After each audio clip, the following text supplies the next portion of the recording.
PODES. PODES, como les decía, tiene su sede en el Instituto de Investigaciones Gino Germani, el Instituto de Investigaciones Ambroso L. Gioia de la Universidad de Buenos Aires, y busca problematizar el fenómeno político, jurídico y social desde una perspectiva crítica e interdisciplinaria, desarrollando y promoviendo formas horizontales de intercambio académico con proyección tanto local como internacional. Y este seminario en particular es una plataforma en la que buscamos divulgar el trabajo de investigadores, así como tener una herramienta para fomentar colaboraciones futuras en diversos temas de interés. Para mí en particular es un gusto también introducir a nuestro expositor del día de hoy, el profesor Óscar Valdivia Rivera, que ciertamente no requiere ningún tipo de explicación, pero como ustedes pueden saber, él es un filósofo, jurista y escritor colombiano que trabaja como profesor en el Birkbeck College de la Universidad de Londres. Y en esa capacidad me atrevería a decir, ha sido una influencia, un ejemplo, que es un mentor para muchos y muchas de los que estamos acá presentes. Quizás ustedes son familiares, conocen sus libros Being Against the World, Rebellion and Constitution, Y si Latinoamérica gobernase el mundo, Story About Death Foretold, sobre el 11 de septiembre de 1973 en Chile, o entiendo uno de los más recientes, Oscar, tú me corregirás, Night of the World, que entiendo que es el primero de una trilogía. Con esto, todos esperamos con ansia escuchar tu intervención. Muchas gracias de nuevo por tu tiempo, Oscar.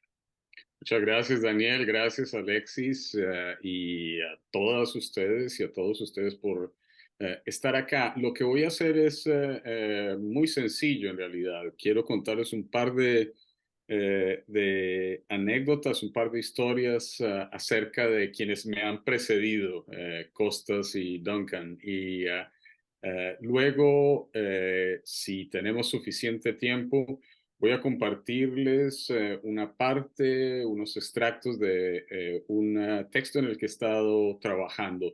El texto fue escrito originalmente en inglés. Tengo una traducción al castellano que no creo que esté muy limpia, así que ustedes me van a perdonar.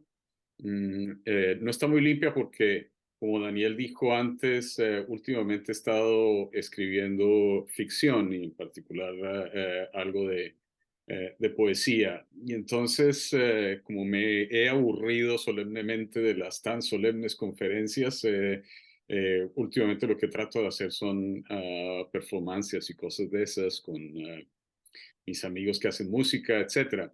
Y el texto, pues, en inglés tiene mucha música, tiene un montón de literaciones y cosas que todavía no he podido refinar bien en el texto en español, así que, de nuevo, me perdonan.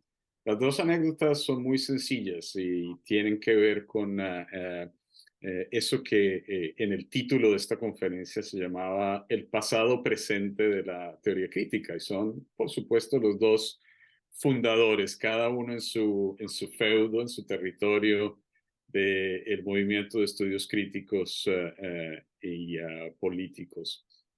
La primera anécdota, porque es primera en el tiempo, es con Duncan en el 2000 o 2001, si la memoria no me falla.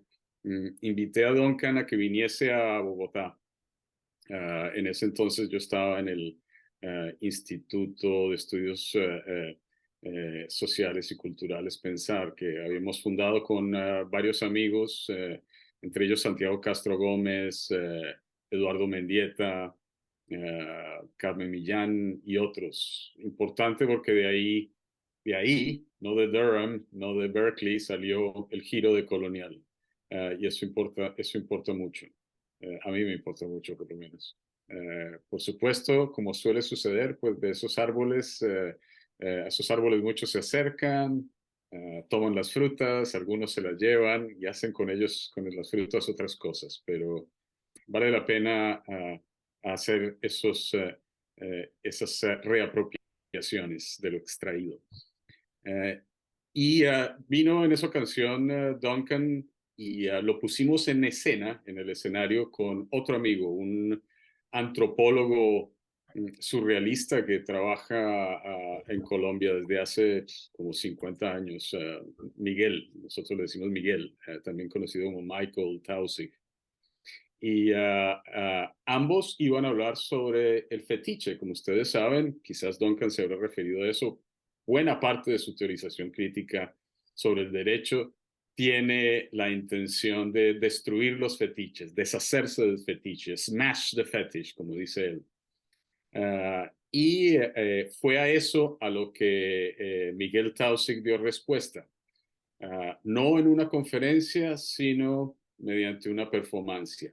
Después de que Duncan había hablado en extenso, casi 50 minutos, acerca de cómo había que deshacerse del fetiche, cómo se podían romper los fetiches jurídicos y políticos, subió al escenario Miguel y hizo como si estuviese cargando algo muy pesado a la espalda. Y caminó sin decir ni una palabra, más o menos 10 minutos, hasta que ya los dos presentadores, Diego y yo, un poco preocupados, le dijimos, bueno, Miguel, ¿de qué se trata todo esto? Y Miguel se dirige a Duncan, muy de cerca le dice, You see, my friend, this, what I'm carrying on my back, that's a fetish, and I cannot smash it. I cannot get rid of it. El antropólogo le estaba diciendo al crítico jurídico que no sabía que era un fetiche, que los fetiches no son cosas de las que uno se puede deshacer. Es al contrario, como Marx, el buen Marx, ya nos decía, el punto de un fetiche es que sí, nosotros proyectamos en él un montón de emociones, de cosas y de creencias, pero al hacerlo animamos el fetiche. Y entonces el fetiche se vuelve un agente, no un objeto, y nos responde, y nos habla, y nos dice. Así como, por ejemplo, conversamos con nuestro teléfono celular y él nos habla y además el teléfono celular nos captura porque tiene algoritmos detrás. Eso es un fetiche y de esos fetiches uno no se deshace. Esa es la primera anécdota. Ténganla en cuenta porque tiene que ver con el texto que vamos a trabajar. La segunda tuvo lugar, si la primera tuvo lugar en Bogotá, en Colombia, la segunda tuvo lugar en Río de Janeiro, en Brasil. No sé si Leticia se acuerda. Una de las primeras veces que fuimos con Costas mm, a Río de Janeiro, Costas empezó su conferencia con una frase lapidaria. Europe is dead. Europa ha muerto. ¡Wow! Silencio en la audiencia. Hasta que por allá atrás se paró un señor de edad muy avanzada. Alzó la mano y le dijo, Señor Costas, muy bonito, pero usted no me puede decir que Europa ha muerto. Llevamos 500 años diciéndonos que si nosotros llegamos a ser como Europa, por fin vamos a poder caminar sobre nuestros propios pies. Y llevamos 500 años intentándolo. No me venga usted a decir que hemos malgastado 500 años. Yo ya me voy a morir. No tengo tiempo. Mm, Costas se rió. Él tiene buen humor. Eso es lo mejor de Costas. Pero la lección es clara. Usualmente cuando los europeos sueñan la revolución, no la sueñan en Europa, la sueñan en otra parte, allá afuera, eh, de manera más bien usual en las Américas. Y por supuesto que eso no es algo novedoso. De hecho, uno de los primeros textos de crítica jurídica, al menos en la era moderna, un texto de 1600, de los 1600, La Utopía, de Thomas More, quien era abogado, como ustedes saben bien, eh, nos cuenta la historia de un viajero llamado Robert Hitloday, es decir, Robert cuenta historias. Ese Robert Hitloday es una mm, refiguración de un personaje folclórico en Gran Bretaña que se llama Robin Goodfellow y con quien también nos vamos a encontrar en el texto más adelante. Y Hitloday le cuenta que acaba de llegar de las Américas y que de allá trae unas ideas acerca de cómo viven, cómo se organizan, cómo se ordenan política, económica y jurídicamente los habitantes de esta isla que él llama Utopía. Ese texto es muy importante y es una lástima que los cursos de teoría jurídica, de jurisprudence, tanto aquí como aquí en Europa como en las Américas, comiencen de manera usual, no con Thomas More, sino con Thomas Hobbes. Eso es comenzar mal. Por supuesto, la cosa termina siempre mal. Porque si empezaran los cursos con Thomas More, con la llegada de Robert Hidlody, que vienes a contar cómo esos habitantes de esa isla, es decir, los amerindios, viven viven y usan sus cosas en común y se organizan sin rey, sin ley, sin fe, sin rey, sin ley, sin fe, como dicen los brasileros. Entonces, empezaríamos a hacer teoría jurídica desde donde debe hacerse, es decir, desde el impacto que tuvo la crítica indígena americana en Europa, no al revés. De hecho, hoy tenemos suficiente evidencia arqueológica y antropológica, también histórica, para demostrar que lo que suele llamarse en Europa la Ilustración es de hecho el efecto de esa crítica indígena entre europeos. Algunos que la recogieron, por ejemplo, el barón de la Jundat, quien escribió su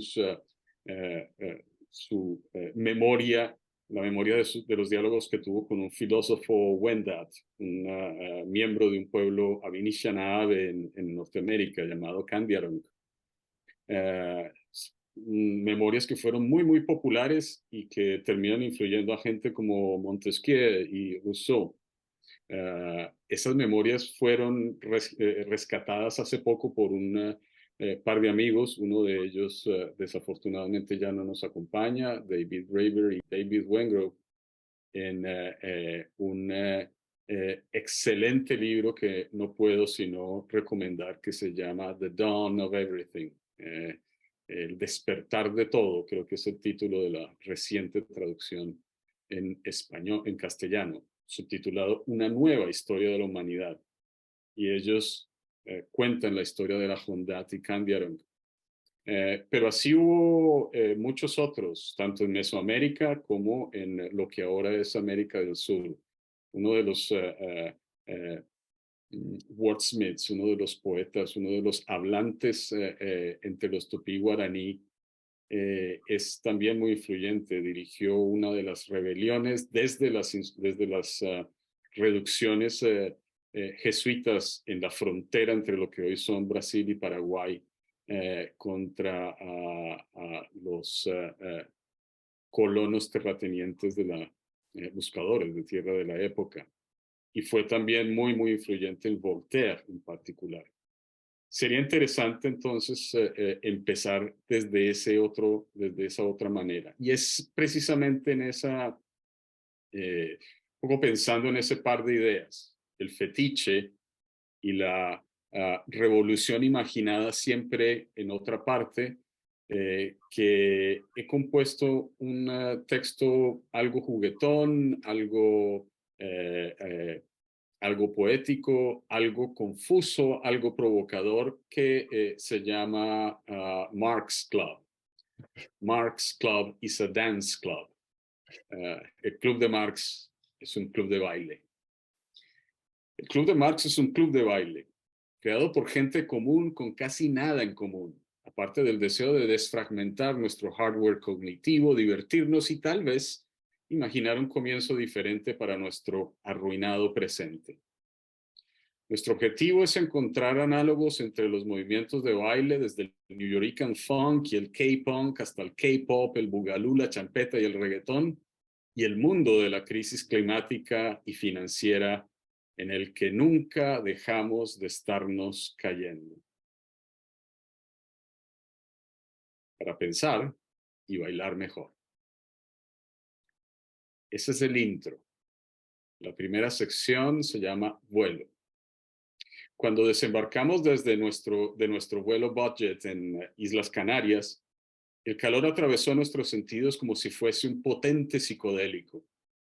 Nos dirigimos a las playas del sur de Las Palmas para asistir a Eimer, Seimer, Nuseimer, a plot formerly known as Dream, un pequeño festival de música experimental organizado por DJ Nakisi y DJ Rata Princess, los Sea Hearers de arte de Metahaven y la gente de Tottenham Rights, junto a nuestros amigos de Forensic Architectures. El escenario parece muy simple, pero las imágenes de la gente de Forensic y la exposición fotográfica de Tottenham Rights nos mantienen pegados a la pista de baile hasta que termina la prueba de sonido. Lo digital le va muy bien a los alrededores y a las dunas de arena.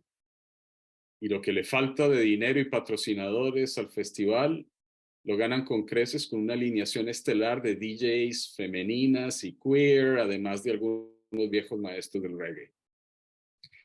A las 5 de la tarde, The Harder They Fall se exhibe en las pantallas, seguido de imágenes de Hendrix War de Elio Oitichica. Nakisi está en los decks, pinchando un tecno maravilloso inspirado en el surrealismo negro y la filosofía caribeña, superponiendo cortes y cortes de la tradición poética de la revuelta. Queremos ver nuestros sueños y escuchar sus voces, y nuestros sueños nos permiten ver claramente la vida que se nos ha impuesto durante tanto tiempo, dice Nakisi. Otro corte, otra cita.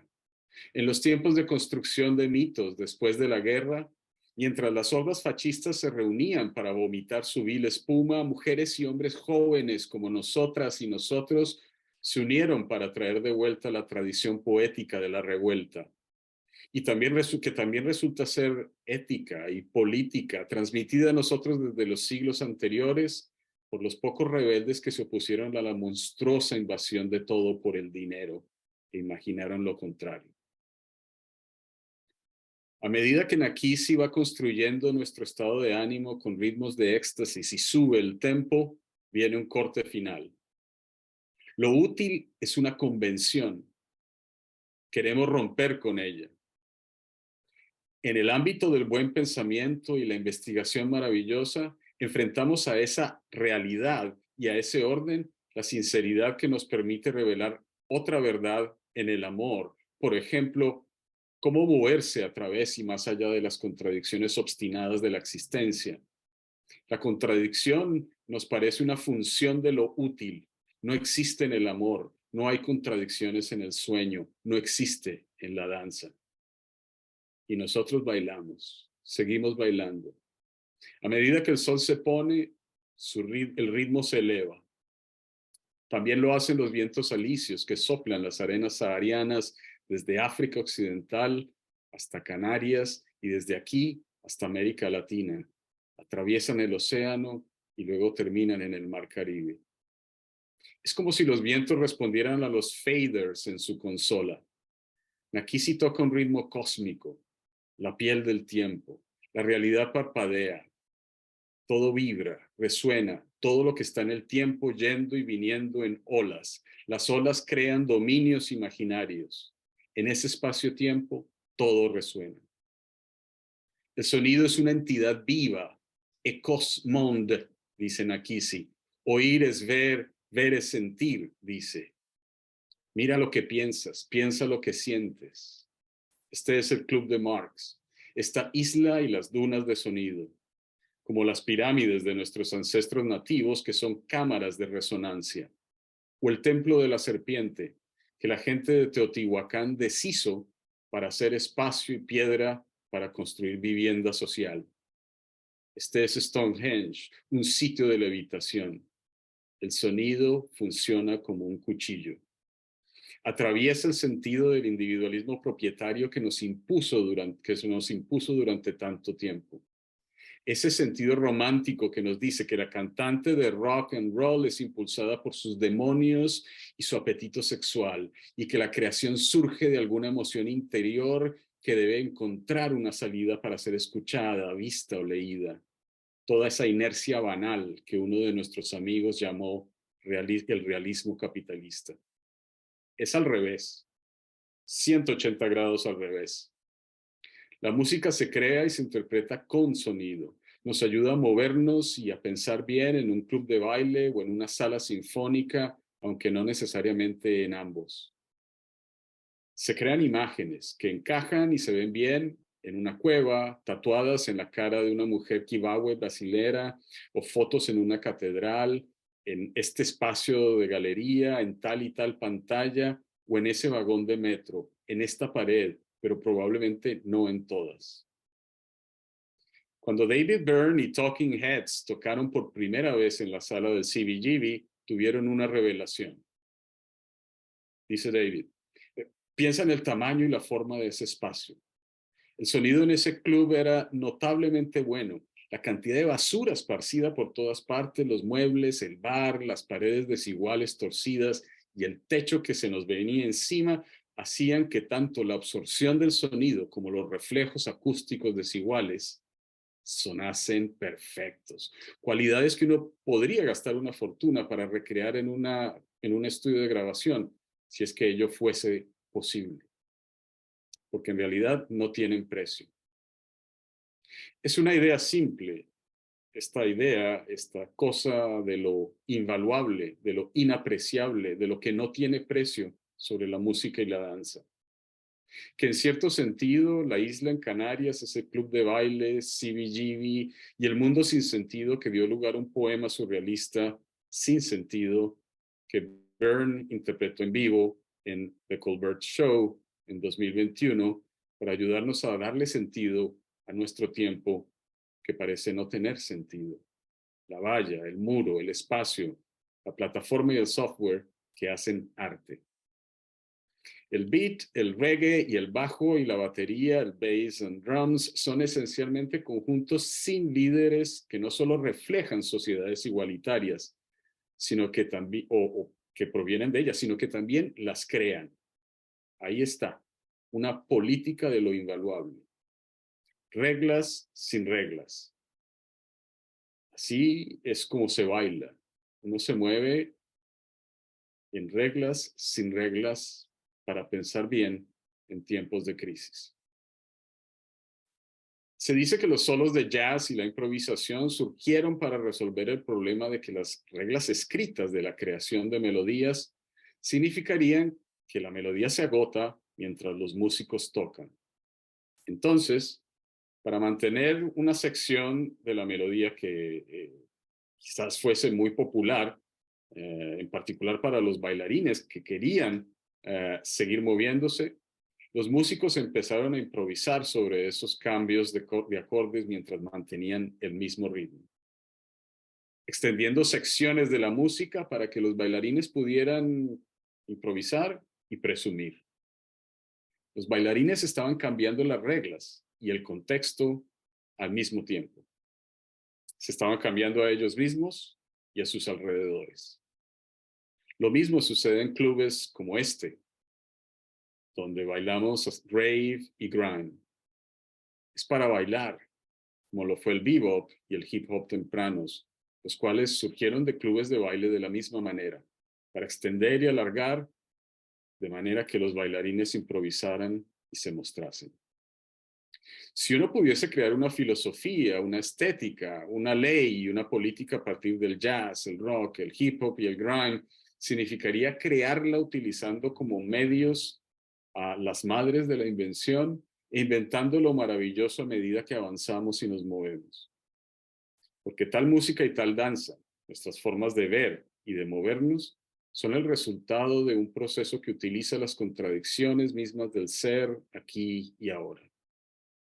Su estilo, muy sencillo, consiste en componer por medio de la figuración, formarse por medio de la música o cualquier otro medio.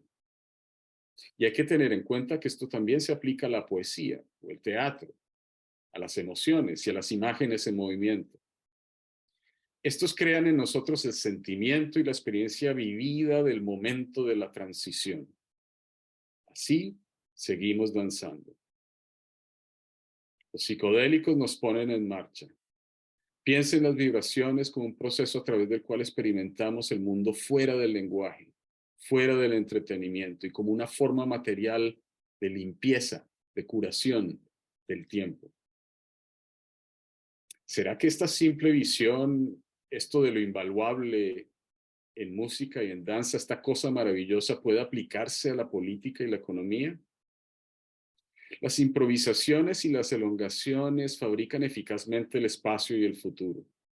Vibraciones de la realidad en muchas frecuencias, diferencian la repetición, como cada instancia de la sección A en la estructura básica de, digamos, el blues.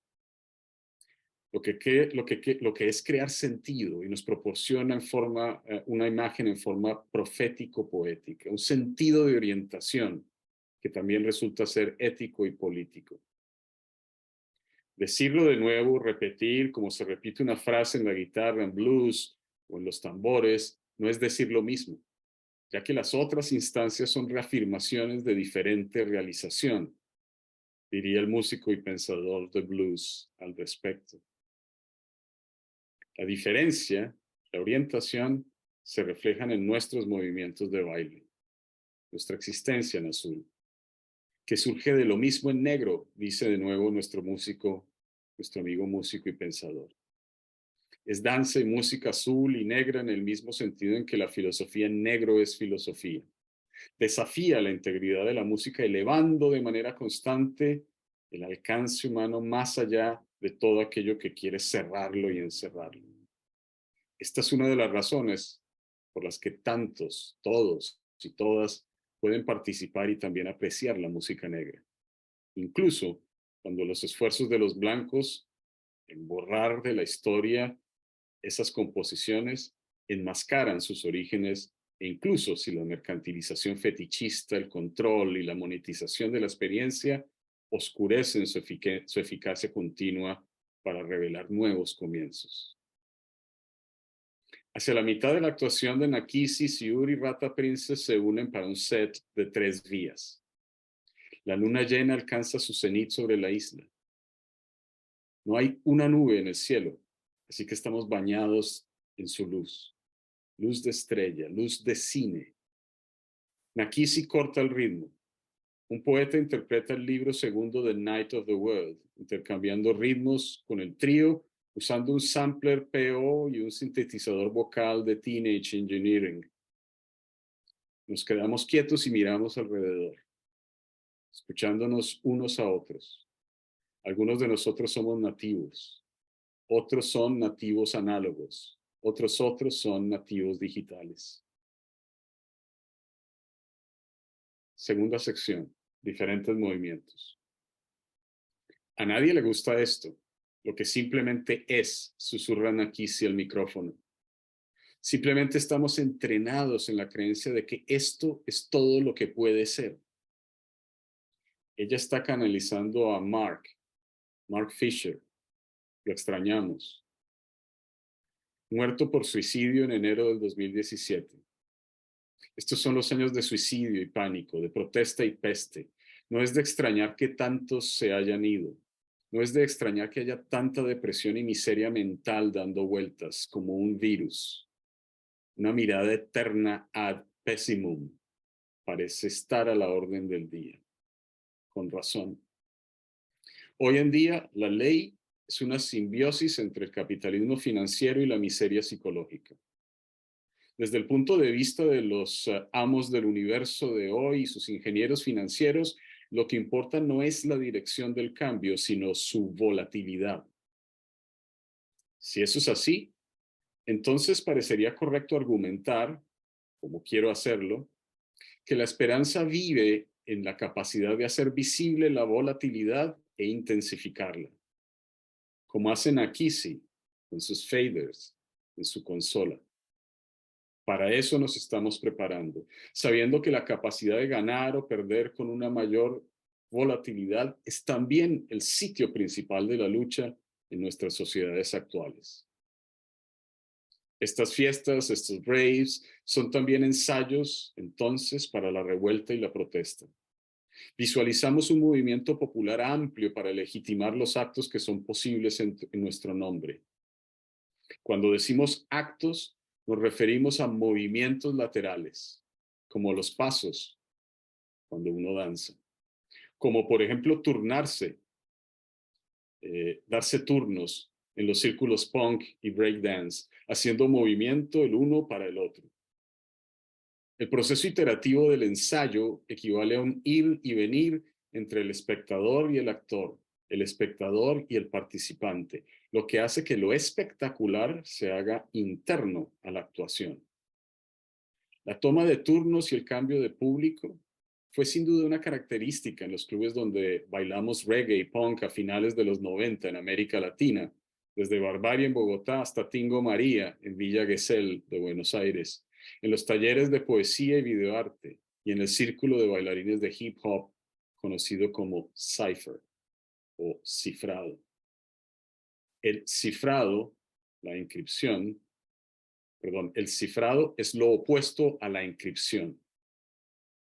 En el círculo, los bailarines comparten esta dinámica de reciprocidad expresada como una batalla entre ellos. Un espíritu cooperativo subyacente, también evidente en las repetidas actuaciones de acrobacias de los patinadores entre sí, en los parques de patinaje o en las barandillas de las escaleras con sus skateboards. Aquí, observar no sustituye, sino que permite hacer. Tampoco el resto de la gente, del círculo, de quienes están ahí, están simplemente mirando. Están asegurando el espacio y hasta documentando el evento, ya sea mediante tecnologías de captura visual recientemente disponibles, como una cámara Super 8 o las cámaras de los teléfonos inteligentes. O para el caso, el hacer un graffiti en las paredes de la ciudad o del campus, como hicimos junto con la banda del Girasol Verde en la Bogotá de los 90 o en los vagones del metro, que son en sí mismos medios de captura y difusión audiovisual, sistemas de imagen. Y están trabajando todos los que están ahí junto a nosotros, bailando como críticos, críticos públicos y publicistas, mostrando, comparando, apropiándose de lo que otros están haciendo.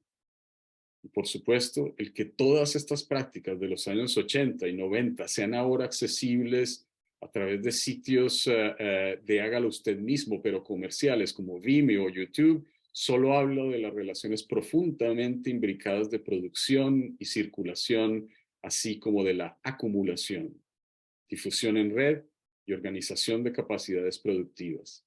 Aprovechamiento de pequeñas volatilidades de movimiento y espacio-tiempo. Y arbitraje de cómo y dónde colocar el propio cuerpo en situaciones de riesgo generativo, para generar conciencia propia, imaginar y negociar diferentes instituciones y diferentes comienzos. El énfasis en estas prácticas de movimiento, en el círculo punk o hip hop, en skateboarding, en videoarte o en narración de cuentos y poesía, está en mantenerse volando bajo, descentrarse y descentrar el pivote del cuerpo para liberar la gravedad, invertir la posición y reutilizar las manos y los pies y los ojos y los oídos para la movilidad, la visibilidad y el equilibrio. Todos reorientan el movimiento y el impulso emocional del cuerpo y de la mente desde y entre la elevación vertical hasta la propulsión horizontal. Estas condiciones, que son por supuesto estéticas, si lo prefieren, kinestéticas, hiperestéticas, surrealista estéticas, hacen posibles y composibles ideas, actos y acciones.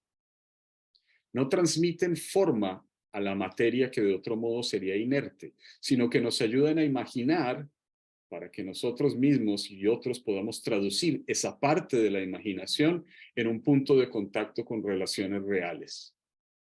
Y no forman una unidad estilística, sino que podría decirse que expresan la movilidad lateral por la cual las lógicas de derivación se convierten en una característica tan prominente del movimiento y del baile. Las fuentes subyacentes de las prácticas corporales están entre los peatones ordinarios, los esclavos, los indígenas, que son de esta manera descolonizadas de sus términos y entornos iniciales. Los bailarines, los poetas y los artistas que por tradición serían asignados a poblaciones en riesgo, también elaboran de esta manera economías corporales donde el riesgo cuenta como su propia recompensa. Son otras maneras de dar valor, como en el baile. Ese movimiento lateral en el que surge la veracidad o una imagen posible. Tercera y penúltima sección. Lucha. Es por eso que estamos luchando aquí.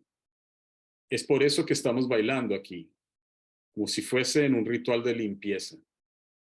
La pandemia de angustia mental que aflige a nuestro tiempo no puede ser entendida o curada si continúa siendo vista como un problema individual sufrido por unos cuantos individuos dañados, nos advertía Mark. ¿Qué pasa si hay una forma de ver y de moverse diferente, una visión interior, exterior, desde donde se pueda revelar la arbitrariedad y la contingencia de lo que hoy se considera justo? La inercia banal que llamamos realismo capitalista, tomar su lógica y ponerla al revés. Mark y Nakisi están vibrando en una misma frecuencia. Nosotros también. Por eso estamos aquí. Puede que no lo sepamos, pero sentimos lo que ella quiere decir. Todo lo que dice tiene que ver con la música y el baile, sea blues, sea punk, sea hip hop, sea rave, y con conciencia psicodélica, que rechaza este recinto, este confinamiento, este orden de valor y de límite de la imaginación. Un movimiento arriesgado es valorado por el conjunto, por la gente que está contigo, ese conjunto creativo. No necesita esperar a una entrega final en un concierto, en una competencia o en una grabación, precisamente de la misma manera en que un producto derivado en el mercado financiero ofrece un precio sobre un bien o servicio que aún no se ha hecho o aún no está vencido. Los derivativos pueden disfrazarse, y de hecho lo hacen de manera usual en el mercado financiero, en el lenguaje contractual y jurídico de la promesa, del contrato.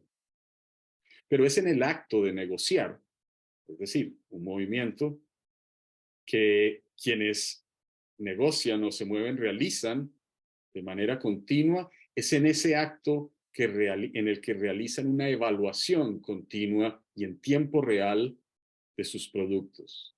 Es decir, crean valor a través del arbitraje los que a través del cual se mueve la calibración constante del mercado hacia esa morada oculta que es el, el lugar, el lugar, el lugar lejano de la producción,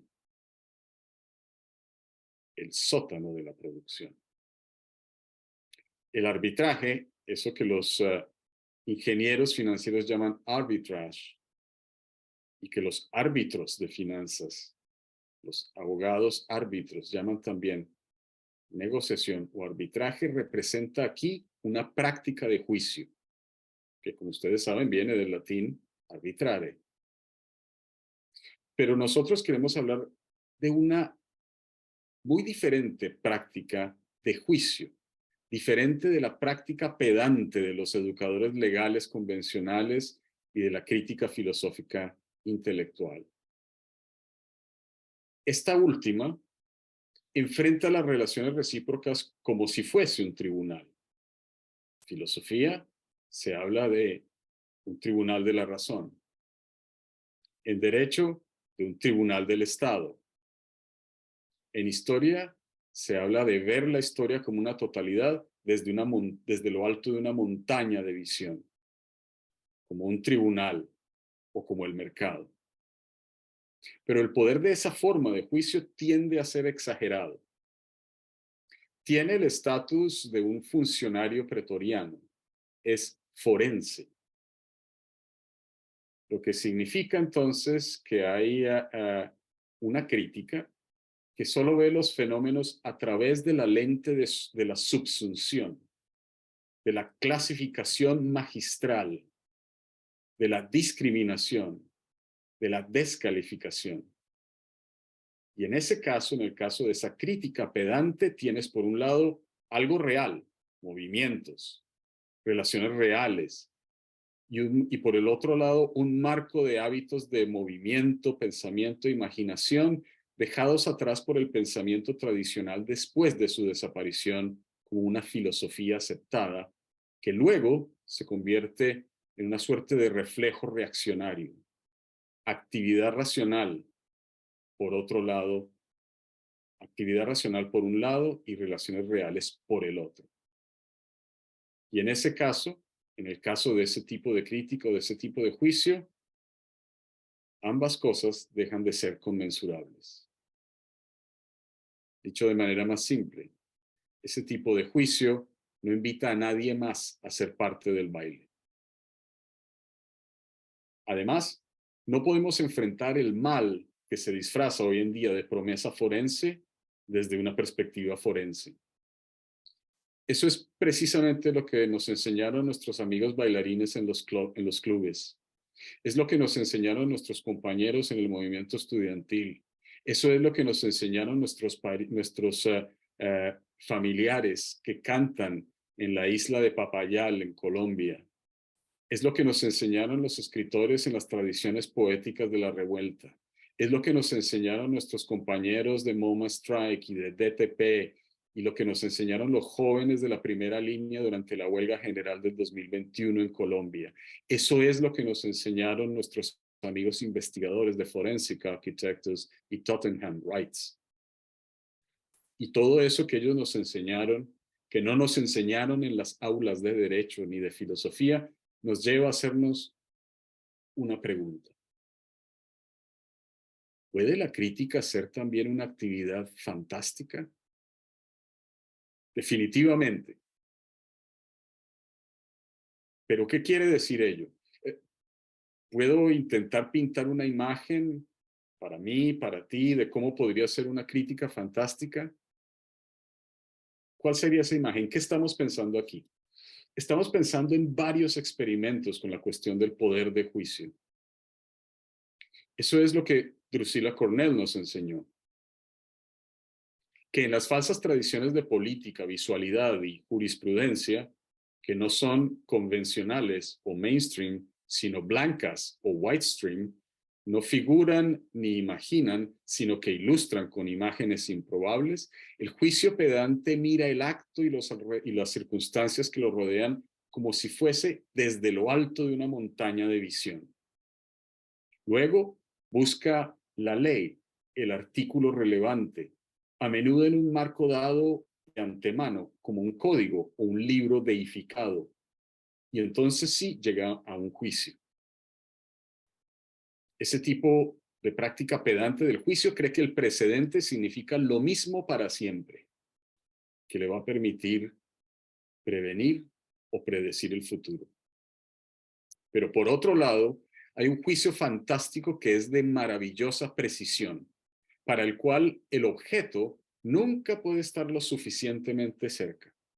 Esto significa que el objeto, la cosa, el evento, se desmonta, se deshace, se desarticula o se descompone y sus varios motivos se dividen en submotivos que luego se dividen infinitamente en impulsos nerviosos y hasta más allá.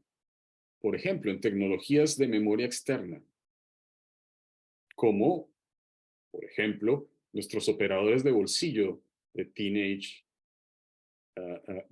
Design, de Teenage Engineering, o el tocapu de nuestros antepasados. Ese proceso de precisión científica conduce a alguna parte, a un punto final que es realmente solo el comienzo, pero se trata de un comienzo diferente, que es lo que queremos decir cuando hablamos de un principio de esperanza o un principio para juzgar de otra manera. Aquí utilizo el término principio en el sentido de una visión profética o el de la visión de la utopía. Y si el pensamiento de la utopía, más allá de este o aquel programa en particular, es en general un pensamiento sobre la diferencia de lo que simplemente es y de cómo ser diferente de lo que simplemente existe, sería mejor buscar los principios que lo pueden poner en tránsito y movimiento y que ayudarían a llevarlo hacia una forma de socialidad derivada, completamente diferente, que es la que imaginamos. Se trata entonces de una precisión sin fin, de un movimiento infinito porque es incompleto, de estructuras e instituciones de salvamento y animadas que apuntan a una solución más amplia y un sentido de reciprocidad que es también un sentido de responsabilidad por las estructuras que mantienen unido un mundo material. Hablo de un movimiento lateral, infinitamente renacido hacia una alteridad social, creativo de un espacio donde el juicio pedante ya no pueda ocurrir. Un dominio donde el juicio ya no existe en su disfraz forense, su peluca de seda, su martillo y su túnica negra, porque el acto, por ejemplo, una orden, digamos la orden de matar, la orden de desplazar, la orden de desaparecer, se mantiene en suspenso. Es decir, como un acto que es a la vez real y no realizado. Es algo así como tomar las tendencias autodestructivas del capitalismo y llevarlas hasta las orillas más lejanas de su propio potencial. Allí, los movimientos, los de baile y los sociales se vuelven parásitos de tales tendencias ya presentes en el capitalismo.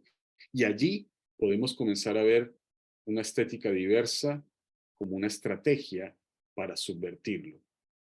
Es por eso por lo que estamos aquí, para luchar, para bailar. Pero aquí no hay garantías, solamente la capacidad de revalorizar colectivamente. Este principio significa entonces dos cosas. En primer lugar, la idea de un comienzo en su sentido más poderoso, un comienzo diferente. Y al mismo tiempo, en segundo lugar, el principio es capaz de conducir el evento de intensificación imaginaria y valor real o transvalor, el evento que reanima e intensifica los proyectos interrumpidos del pasado hacia el futuro. Es, por lo tanto, una categoría que nos muestra la dirección a seguir. Es algo normativo y algo estético. Un sentir y un dar sentido como orientación. De ahí la imagen sorprendente que es nuestro lema. Nos movemos retrocediendo, pero miramos hacia adelante. La tomamos de los bailarines y de la filosofía de la nación Cree en América del Norte. La tomamos también de las danzas y las figuraciones y la filosofía de los urbandeanos quechua-aymarás y de nuestros parientes en la isla de Papayal.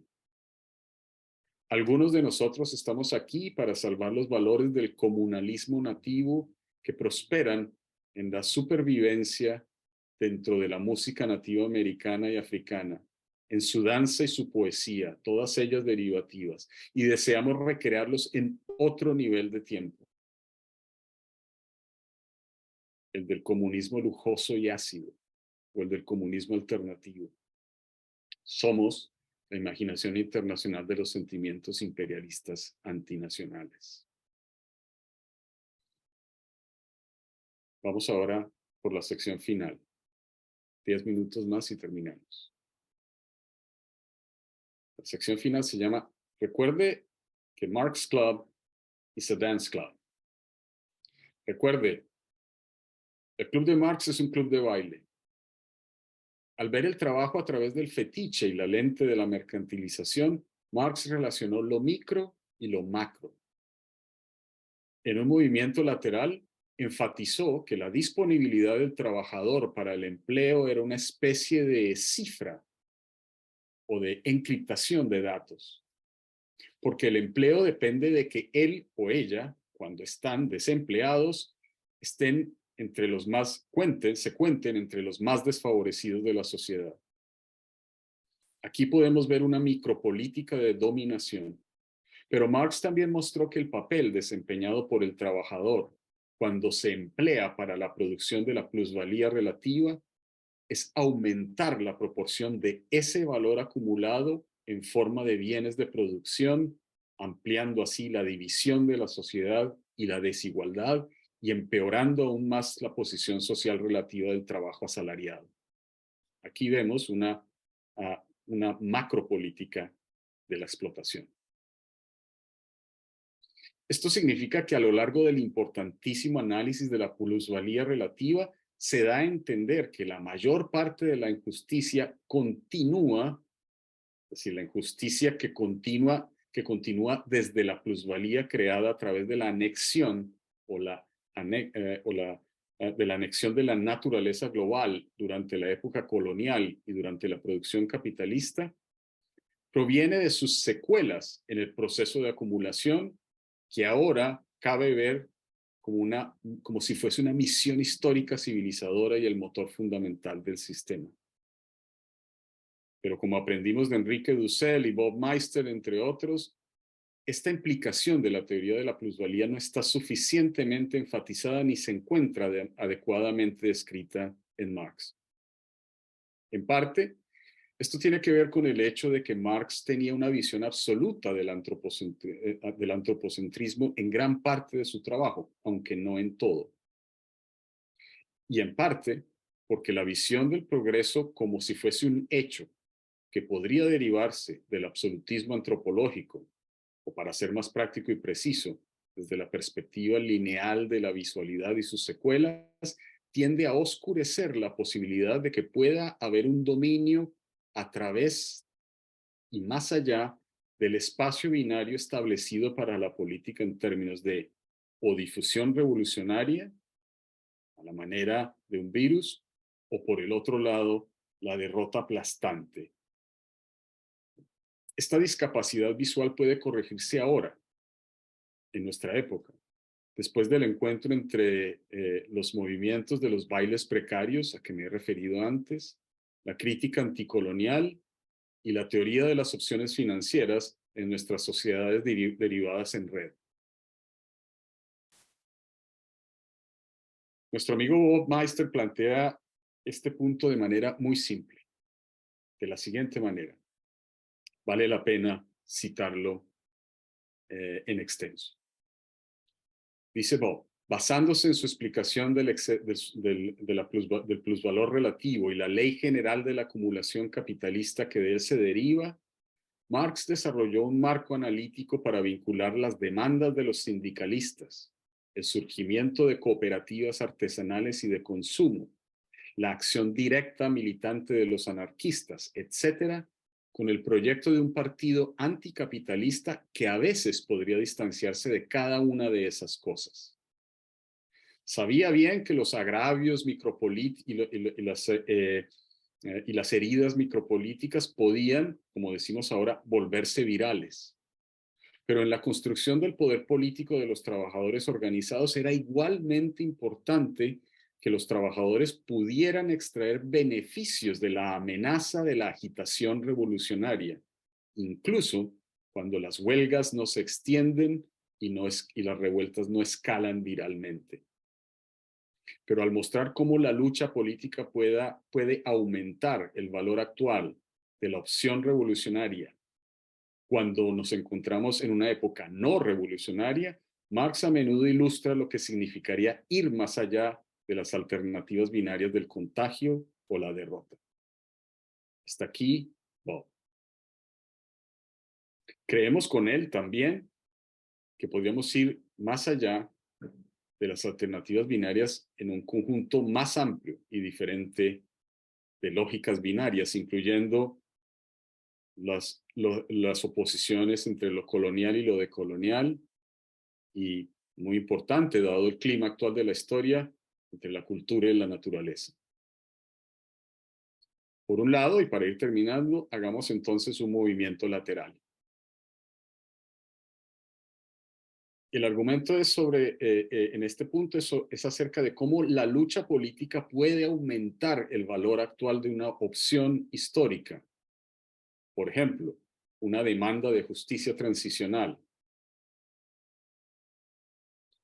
asociado a la idea decolonial de que el capitalismo siempre ha presupuesto una forma de visualidad y un conjunto de normas que rigen la apropiación de cualquier porción de riqueza que se deba a la apreciación de la riqueza preexistente como si fuese una terra nullius, una tierra de nadie, como dicen los abogados internacionales. Es decir, una zona tórrida, coloreada y demarcada horizontalmente como si fuese una periferia imaginada como girando alrededor de un centro a cuya vista exclusiva toda la escena continúa disponiéndose y proyectándose, haciéndose disponible a la mano como si fuese un punto de perspectiva que se desvanece. Así como el universo, ahora desplazado al exterior con el nombre de naturaleza, una vez se pensó que estaba arreglado para Dios. Según la convención de la perspectiva, recuerden, no existe reciprocidad visual. Por lo tanto, no hay necesidad de que el centro soberano se sitúe en relación con los demás, pues como la divinidad, él mismo es la situación. El abogado internacional Carl Schmitt, jurista de la corona del Tercer Reich, llamaba a eso el nomos de la tierra en el derecho internacional del ius publicum europeum. ¡Qué hipérbole! Pero es solamente una simulación. Preferimos llamarla la visión del jefe, la visión del maestro, la visión del amo, para abreviar. Por otro lado, queremos mostrar cómo la lucha política puede elevar el valor de una opción revolucionaria sin revolución, por lo que Marx ilustra lo que significaría ir más allá de las alternativas binarias de contagio y derrota.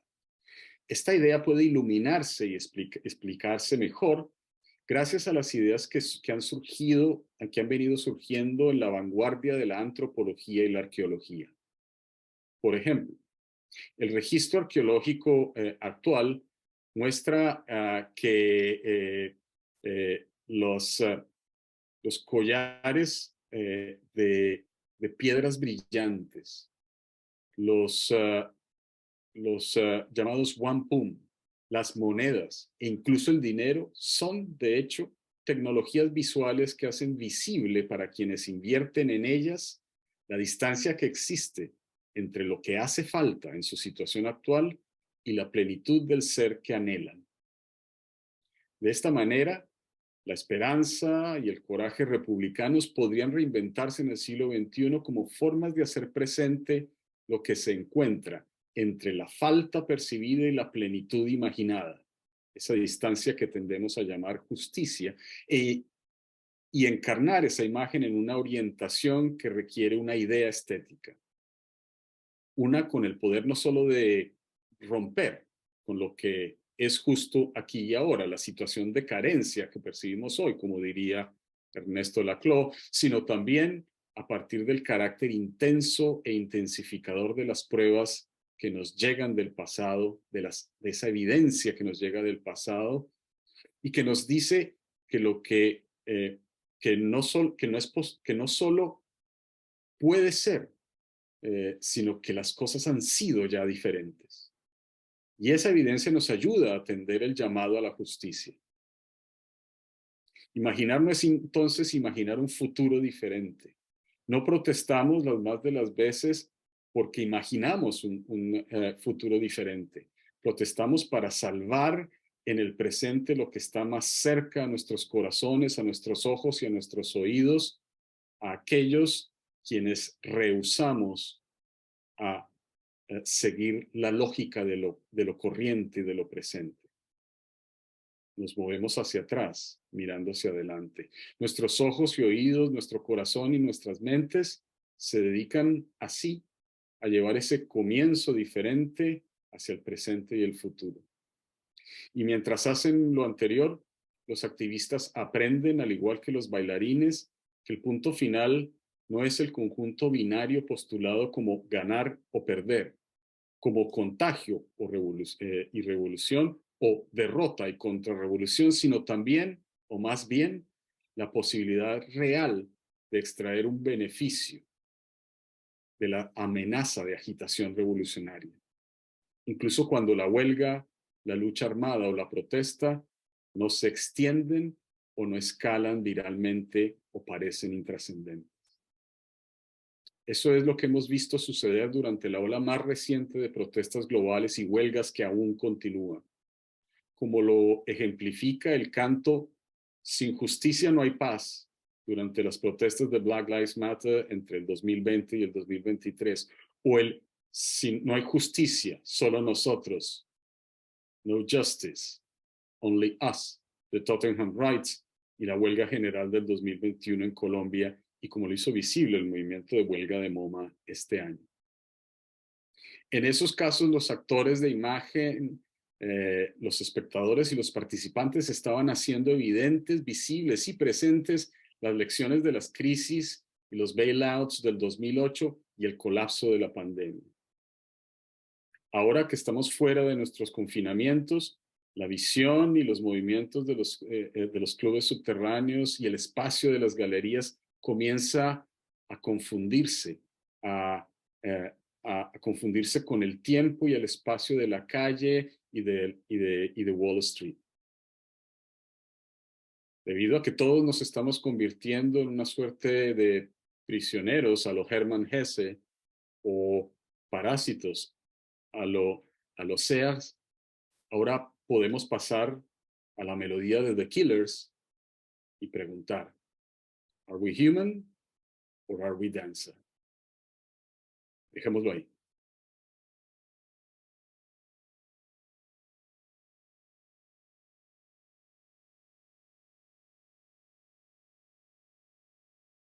Daniel. Felicitaciones, Oscar. Muchas gracias por la interesante presentación. Yo estaba ahí intentando buscar el botón de aplausos. Nos gustaría entonces ahora simplemente abrir el espacio para que tengamos una conversación más informal, la cual yo voy a moderar. ¿Alguien le gustaría tener el uso de la palabra ahora después de esta intervención tan rica? Es cuando todo el mundo sale corriendo. ¿Qué diablos fue eso? Bueno, yo puedo intentar una pregunta. Dale, dale. Bueno, antes que nada, gracias, Oscar, por unirte hoy al seminario, pero también por esta intervención, por esta presentación tan rica, tan interesante, ¿no? La verdad que a mí me encanta escucharte porque cada vez que lo hago, es realmente, uno no sabe hacia dónde va a ir, ¿no? Uno cree que vas a hablar o te vas a referir al derecho, de alguna manera, a la política, usando herramientas filosóficas, pero no siempre uno espera escuchar de danza, de baile, pensar en modelos de normatividad a través del baile, epistemología a través del baile y otras cosas que vos incorporás a tus presentaciones y por la cual son tan ricas, ¿no?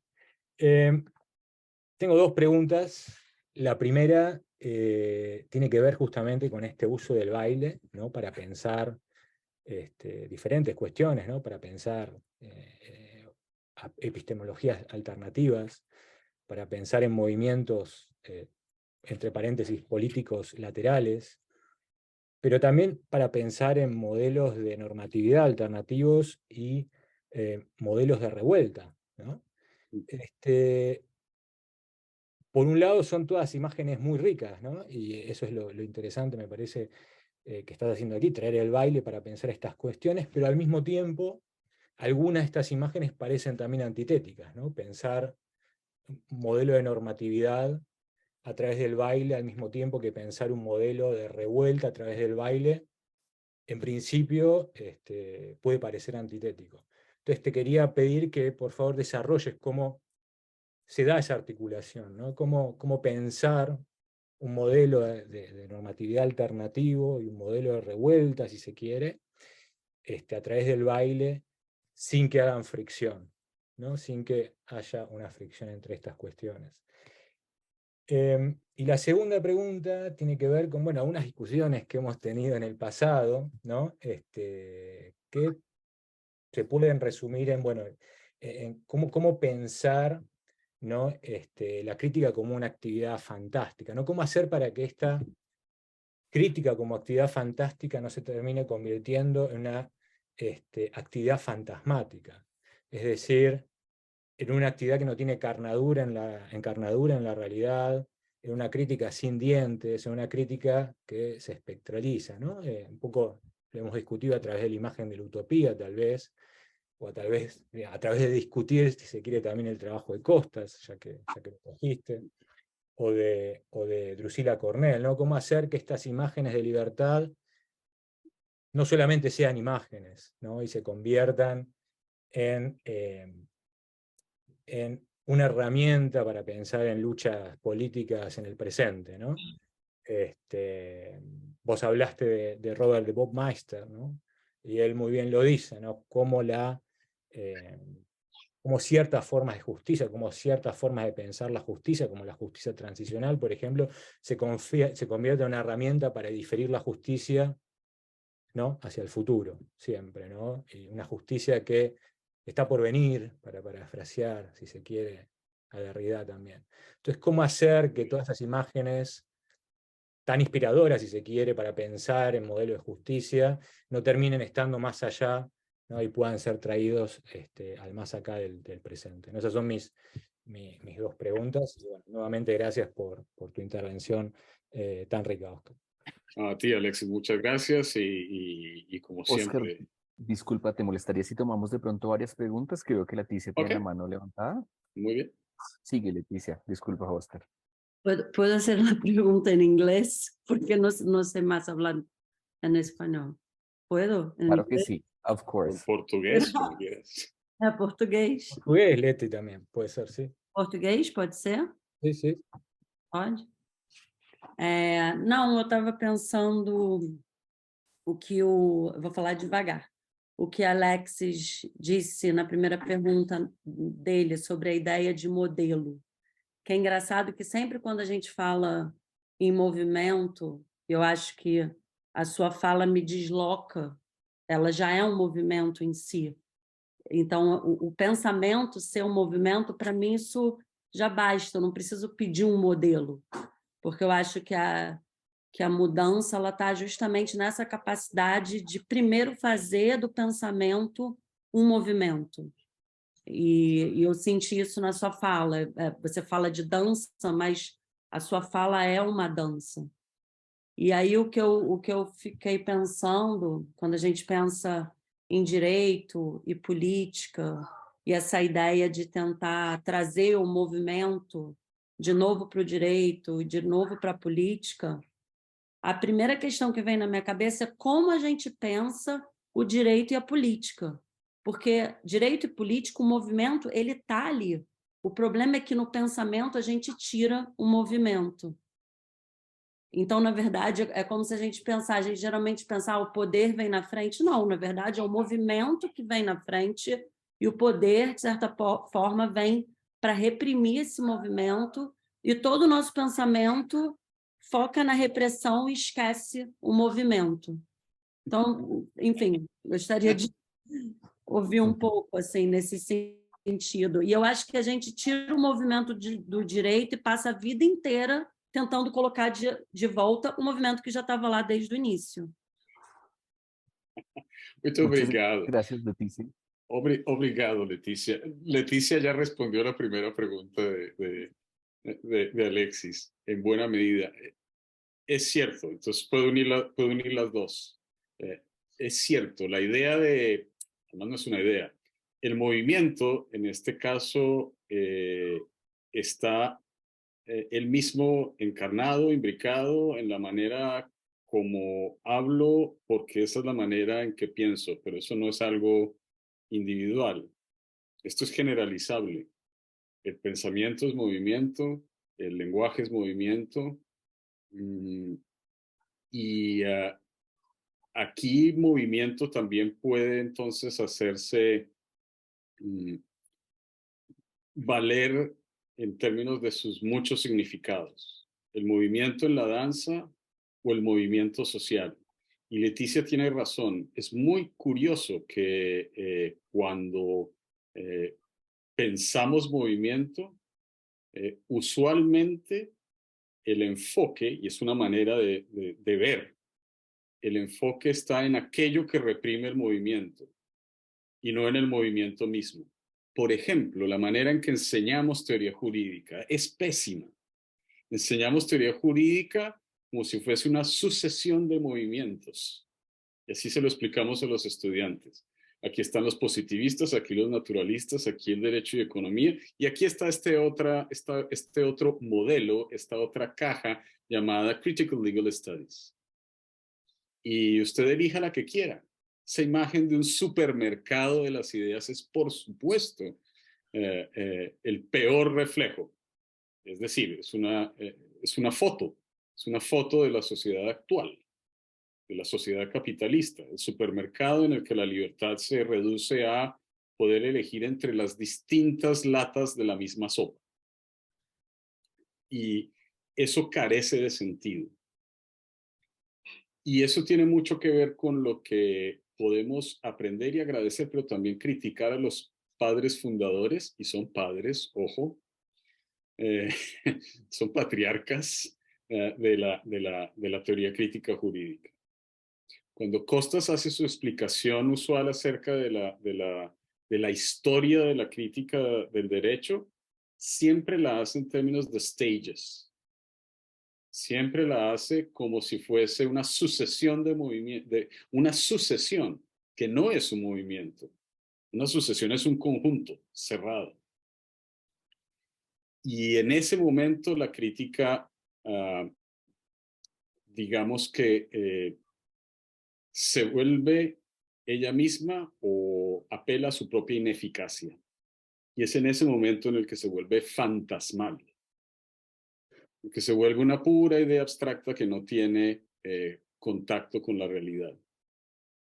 Y esto lo podemos ver, tanto en el caso de Duncan como en el caso de Costas. Sus luchas políticas, las actuales, las luchas políticas fuera del salón de clase, llegan relativamente tarde a sus vidas y en ambos casos se ven marcadas emotiva y teóricamente por experiencias de derrota. La derrota de Syriza en el caso de Costas en Grecia, la derrota de CLS en la Universidad de Harvard en el caso de David y de Duncan. Y algo de ello deberíamos aprender, porque ese sentido de derrota, ese encerramiento binario del movimiento entre la victoria o la derrota, está aunado precisamente a la perspectiva lineal que ve el movimiento del pensamiento, del lenguaje, del movimiento corporal o del pensamiento, como si fuese una sucesión de momentos dentro de un conjunto. Y eso tiene una asociación directa con la manera en que se disfraza el valor en los mercados financieros. A todos nosotros nos venden la idea de que los mercados financieros, los productos financieros, que se llaman derivados o derivativos, tienen valor porque los ingenieros financieros son unas especies de supermentes o tienen poder computacional que les permite, al expresar los precios en números, entregarse a la ilusión de que los números, porque están ordenados de manera sucesiva, pertenecen a órdenes temporales que pueden sujetarse al juicio, el tribunal, de la razón probabilística. Y eso es una mentira. Cuando los antropólogos y algunos ingenieros mismos, como Elie Ayache en Francia, por ejemplo, nos cuentan en qué consiste, o sea, cuando aplican sus herramientas etnográficas, a ver cómo es que tiene lugar la puesta de valor, la creación de valor o de precios en el sistema financiero, terminan dándose cuenta de que en realidad no tiene nada que ver con el poder computacional para predecir el valor futuro de un mercado o de un producto, sino que depende absolutamente de la volatilidad alrededor. Entonces, la mejor imagen para el mercado financiero sería precisamente la de un club nocturno de baile en el que hay volatilidad. Es decir, todo el mundo se está moviendo en órdenes diferentes. Y lo que hacen los índices en finanzas es intentar seguir la traza o percibir los cambios. Son índices de cambios. Y esos índices de cambio son puramente especulativos, es decir, puramente imaginarios. Solamente se los trae a la realidad cuando dos agentes, dos traders, se encuentran y deciden un precio. Y en ese momento lo arbitrario y lo axiomático se encuentran al mismo tiempo. Pero es allí donde puede hacerse la crítica del capitalismo financiero.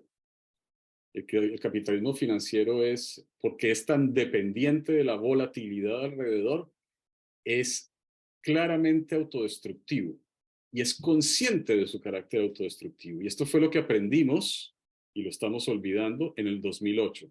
En el 2008 los banqueros y los financistas amenazaron a los estados, en particular al Treasury, al Departamento del Tesoro de los Estados Unidos, con dejar que colapsara el capitalismo si el Estado no no actuaba con ellos como prestamista de última instancia, eso que terminamos llamando el bailout. Y eso no es un momento excepcional, es, como diría Benjamin, el estado de emergencia normalizado del capitalismo.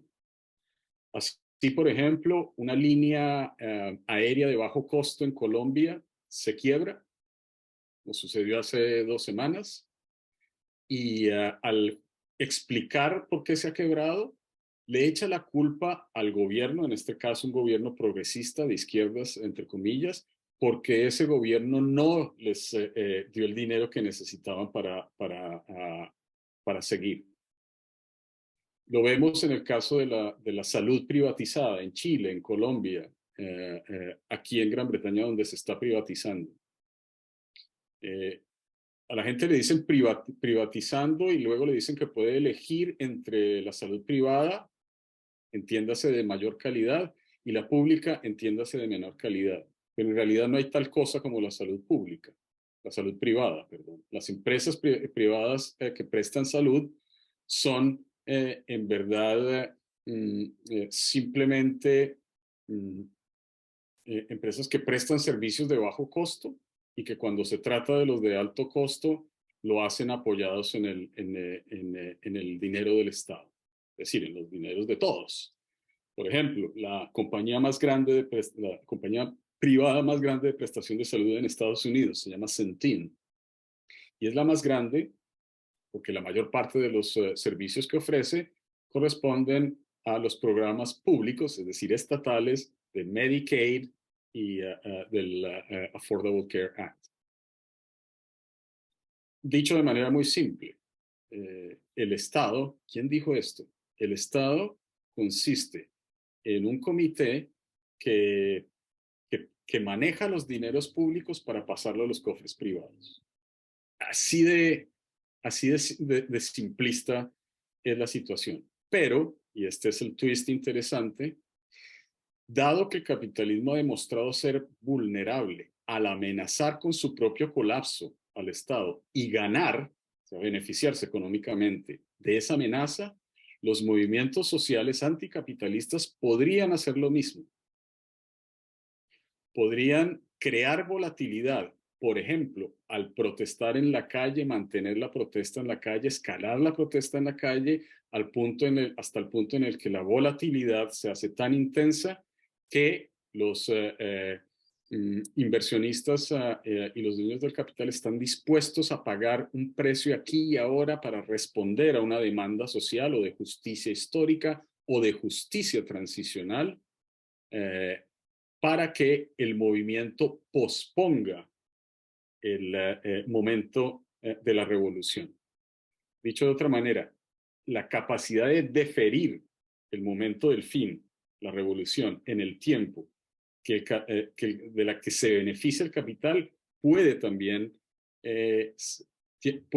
ser apropiada y dar beneficio, y cuando digo beneficio estoy diciendo un precio a los movimientos sociales. Y eso fue, esta es un poco mi arriesgada apuesta de análisis, exactamente lo que vimos entre el 2019 y el 2023 en el caso de las protestas de Black Lives Matter, en particular en los Estados Unidos, o en el 2021, la huelga general en Colombia. Y es por eso que ahora, por ejemplo, hay un gobierno progresista en Colombia, al que una élite ultraconservadora, no hay país más conservador en Latinoamérica que Colombia, ni siquiera Chile es tan conservador como Colombia. Lo digo en el sentido en que esta élite ha estado dispuesta durante más de 30 años a asesinar a la totalidad de un partido político. Esa élite en este momento, sin embargo, se dispone a pagar lo que será necesario para darle fondos a un sistema de salud algo más público. Por supuesto, aquí de lo que estamos hablando es precisamente de los beneficios que puede alcanzar un movimiento social al proyectar y deferir en el tiempo el momento revolucionario, al mismo tiempo que recibe un beneficio dinerario que le permite financiar proyectos de justicia mayor como la salud y la educación. Y entonces el punto final, ese punto acerca de reinterpretar a Marx al final, tiene que ver con que Marx mismo nos da muchas claves, especialmente en el volumen 3 del Capital, que nadie lee, pues nadie lee el volumen 1, pero mucho menos el 3. Son unas notas que él no alcanzó a terminar, en el que aparece con toda claridad que, por supuesto, el par binario victoria viral o derrota aplastante no corresponden al modelo de posibilidades políticas. Puede haber un tercero. Los dualismos siempre producen 3 y 4 y 5. Y en este caso, la apuesta es por pensar como ese tercero a la volatilidad de la cual se puede servir un movimiento social en el presente. Existe la posibilidad, Bob Meister la ha desarrollado quizás mejor en época reciente, de interpretar eso en términos de movimientos sociales en el espacio digital. Pero me serví el ejemplo, para terminar, del ejemplo del baile por 2 razones. Una, porque digamos que allí hay un punto, una fuente biográfica. Cuando nosotros pervivimos a través del peor momento de la apoteosis de la guerra en Colombia, precisamente metiéndonos en los clubes subterráneos, en los clubes underground donde bailábamos. Y el baile y el videoarte y la performance que se hacía nos iba preparando para el momento de la protesta, en ese caso el movimiento estudiantil de los 90. La otra fuente es la analogía muy precisa que hace un bailarín neoyorquino llamado Ray Martin entre las danzas sin modelo, las danzas diferentes a la mal llamada danza clásica. Como ustedes saben, el ballet no es otra cosa sino un conjunto de movimientos que imitan o pretenden imitar los movimientos del rey Luis XIV dentro de la corte francesa. Mientras que las danzas no modélicas, como por ejemplo el breakdance, el hip hop, o la danza moderna de la señora Stewart, se compone de movimientos laterales que nos siguen un cuadro prefijado. En eso la danza moderna se parece mucho al jazz, se parece mucho al rock, se parece mucho a la música negra y a las músicas nativas, que tampoco siguen esas formas cerradas. Eso que se llama improvisación, pero como todo buen baterista sabe, para improvisar hay que conocer muy bien el instrumento. Y conocer muy bien el instrumento significa moverse mucho en él, practicar. Y el buen baterista, como el buen guitarrista, como el buen bailarín, es el que practica una y otra vez. Y esa repetición ya no es repetición deferida de lo mismo, sino que se vuelve otra cosa. Y esa es como la idea central de ese texto, que espero responda al menos en parte a las preguntas de Alexis, y gracias a Leticia porque me dio más de una mano.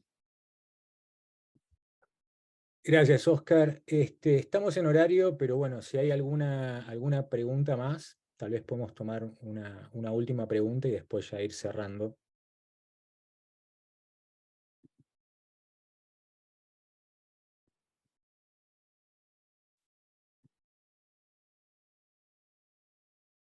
Bueno.